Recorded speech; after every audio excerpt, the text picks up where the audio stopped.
Hello வணக்கம், இது உங்கள் சிவி ஜோன். ஸோ இப்போ பார்த்தீங்கன்னா லைவில் வந்துட்டு பிபி ஹோட்டல் டாஸ்க் ஹோஹோ இந்த டாஸ்க் வந்தாச்சு. ஆனால் இப்படி ஒரு நிலைமை சபரிக்கு வந்திருக்கக்கூடாது அப்படின்றது தான் என்னுடைய கருத்து. சபரி வந்துட்டு ஒரு நல்ல நடிகர், நல்ல சிறப்பான ஒரு டேலண்டான ஒரு பர்சன்.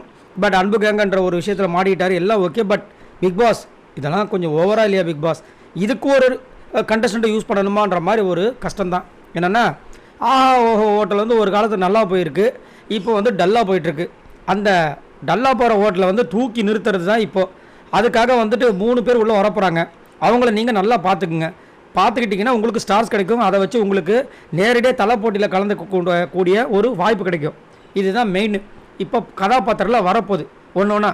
அதில் பார்த்தீங்கன்னா ஒருத்தருக்கும் செம்மையாக கொடுத்துட்டு சபரியை வந்து ஒரு ஸ்டாச்சுவை நிற்க வச்சிட்டாங்க. இந்த ஹோட்டலுக்கு வெளியே ஒரு ஸ்டாச்சு இருக்குல்ல, அந்த மாதிரி வந்து சபரியா ஒரு சிஸ்டர் நம்ம கமெண்ட் செக்ஷனில் கேட்டாங்க, சபரியை காணும் பார்த்தீங்களா அப்படின்னு. இப்போ தான் தெரியுது சபரி ஏன் காணும்னா, அவர் வெளியே ஸ்டாச்சுவை நின்றுட்டுருக்காரு. அந்த ஹோட்டல் டாஸ்க் முடிகிற வரைக்கும் உள்ளே வரக்கூடாது, வெளியே நிற்கணுமா. என்னையா நடக்குது, இல்லை என்ன தான் நடக்குது அப்படின்ற இருந்துச்சு. ஸோ இங்கே பார்த்தீங்கன்னா கெஸ்ட்டு யார் வர போகிறாங்கன்ற விஷயம் நம்மளுக்கு தெரியும். மேனேஜர் வந்து திவ்யாவா, அசிஸ்டன்ட் மேனேஜர் பார்வதி. ரைட்ரா, மேனேஜருக்கும் பேய்க்கும் சண்டைன்னு வரப்போகுது. ஹெட்டு செஃப்பாக வந்து சாண்ட்ராவை போட்டிருக்காங்க, அசிஸ்டன்ட் செஃப் திவாகர், இன்னொரு அசிஸ்டன்ட் செஃப் வந்து வியானா, அதுக்கப்புறம் வந்துட்டு வினோத் இதுலேயும் போட்டிருக்காங்க.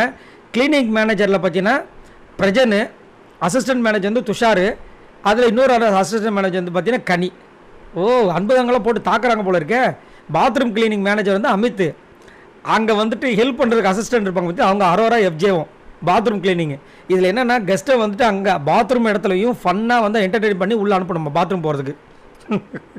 அப்புறம் வெசல் கிளினிக் மேனேஜரை வந்து விக்ரம், அசிஸ்டண்ட் அதை பண்ணுறது யார் பார்த்தீங்கன்னா கெமியும் கமுர்ஜினும்.